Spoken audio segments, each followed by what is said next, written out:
这一家酒店每个月的宽带费都8000多，但是房间的网络还是卡得很，每天被客户投诉个不停。老板让我过来挨个检查一遍，到底是哪个环节出了问题。我随即来到了一个房间，我用电脑连接上房间的 WiFi， 打算测下网速看看如何。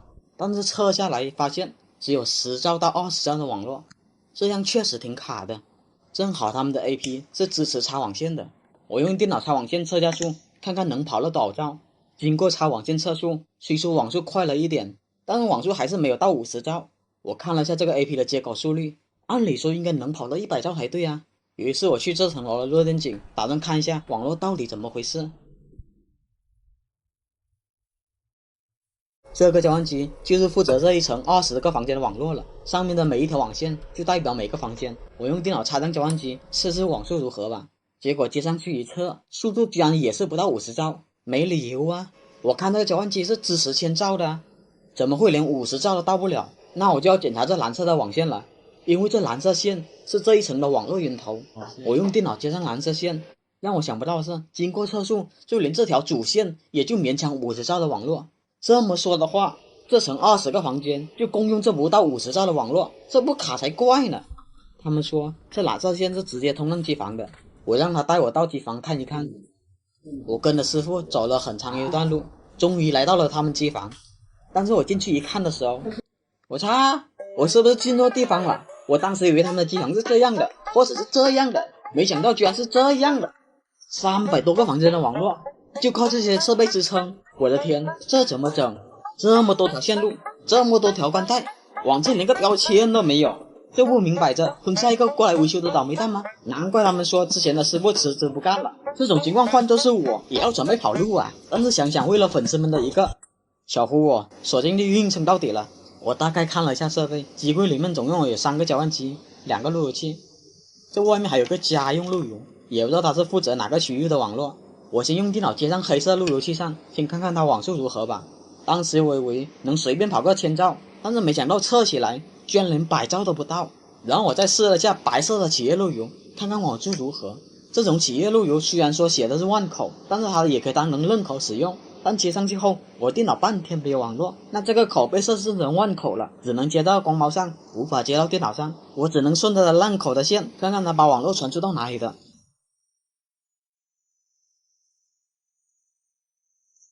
后面我发现它是接到第1个交换机的5号口上的。我用电脑接上交换机，也是半天没有任何网络。我电脑是插到交换机3号口的。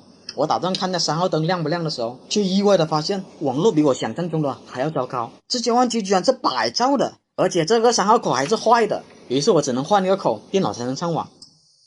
我打算测下速，看看交换机有没有跑满100兆。让我想不到的是，不但跑不满100兆，而且每次测速的结果都不太一样，有时候80兆，有时候50兆，就从来没有跑过100兆过。这么不稳定的网络，加上当时这3号口的坏，让我感觉这个交换机可能存在重大毛病。为了排除这个交换机问题，我打算直接用电脑插在路由器的任口上，看看网速到底是多少。但是问题来了，我不知道这个交换机上接了多少个设备，我一旦拔了，他们肯定很多设备断网。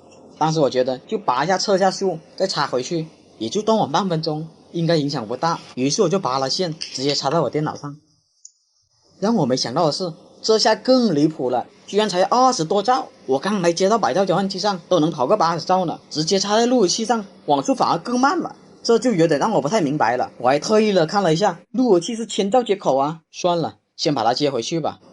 让我没想到的是，拔了容易，接回去就难了。我接回去后，路由器的烂口灯干脆不亮了。大哥，别玩我啊！小胡，我可是啥都没干哦，我就只是进来单纯测下网速而已，没想到接回去就这样了。这下想不跑路都难了。就仅仅断网几分钟，就有人打电话过来问我怎么都断网了。当时我也慌了，我就直接给他换了一条网线，他又正常了过来。但是正常了几分钟后，他又灭了半分钟。感情这个路由器自身就存在很大的故障了，坑人不带这么坑的吧？至于后期怎么维修，我下一期再给大伙娓娓道来。好了，下一期见。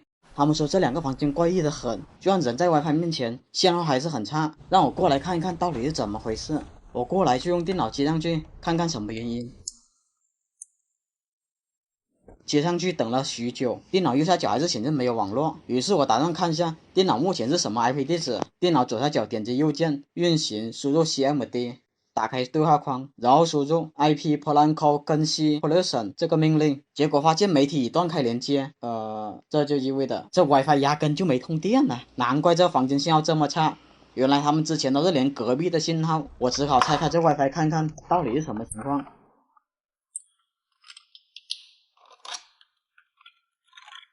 一拆开后发现水龙头居然没有接，难怪没有通电。我以为给它打上水龙头插上去就完事了，但是这事远远没有那么简单，因为插上去设备依旧没有网络。开始我以为是这个设备坏了，算了，先暂时不管这个设备，我打算先测一下网线正不正常。我用电脑接这条网线，发现也是没有任何的网络，那这线的一头肯定有问题，我只能用寻迹仪开始找线了。如果这是我要找的网线的话，它会像这样嘟嘟嘟的响。你们这样应该明白，我们网工在没有任何标签情况下，总能知道哪条线是通向哪个房间的吧？其实也是靠设备一条一条的像这样找出来。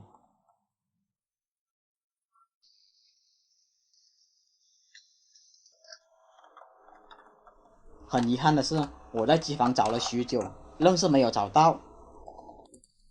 可能机房存在干扰，于是我又换了一个抗干扰的寻迹仪试一试。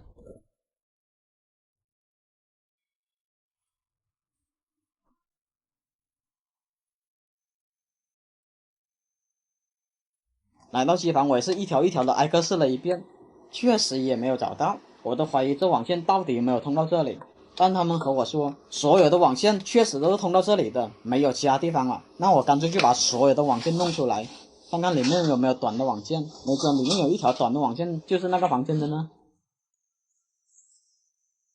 我找了半天，里面也没有任何短的网线，难不成这线断了不成？我回去顺着线槽一路测试的时候，果然有了意外的惊喜。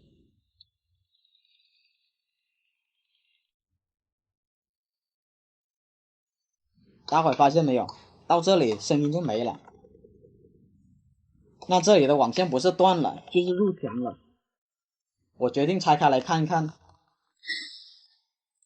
一打开果然有妖，里面居然有4条网线。我于是用寻迹仪测试了下，这条网线就是通到那边的。我的天，当初布线师傅这样丢一条网线过去就不管了，水龙头不打也算了，这网信也不接，不带这么坑人的吧？那脚底下这3条网线8、9不离10是通向机房的啦，那只能接线咯。至于怎么接线，很多情况下都是用这种接线纸来接线的，但是会鼓一个大大的包，鼓包的话到时候我线槽就盖不回去了，这种情况只能用胶布接了。接法就是我们把相同的颜色拧在一起，全部拧完后就开始剥皮，剥完皮后就把铜芯拧在一起，像我这样用胶布缠一圈就好了。接好网线后，我就去机房找线了。一来到机房，果然有声音了，但是我寻线设备比较差，网线一旦接入交换机上，就无法精准的查找是哪条线了，只是知道大概的范围，我只能通过拔线来找了。这条不是，这条试一下。一听到声音我就知道是这条了，这条线刚才是接到普通交换机上的，现在我要把它接到 PoE 交换机上。我们回到房间把 AP 接上去，不一会 AP 的灯果然亮了，这个房间的 WiFi 信号也马上满格了。他们说还有一个房间也是这样，别说了，肯定和刚才那个房间一样。我进到这个房间，拆开 AP 后果然水龙头没有打，再拆开线槽一样，网线没有接。偷懒也没有这样的吧，我只能帮他们接回去咯。这个过程差不多，所以我这里就一笔带过了。好了，本期你学会了哪些东西？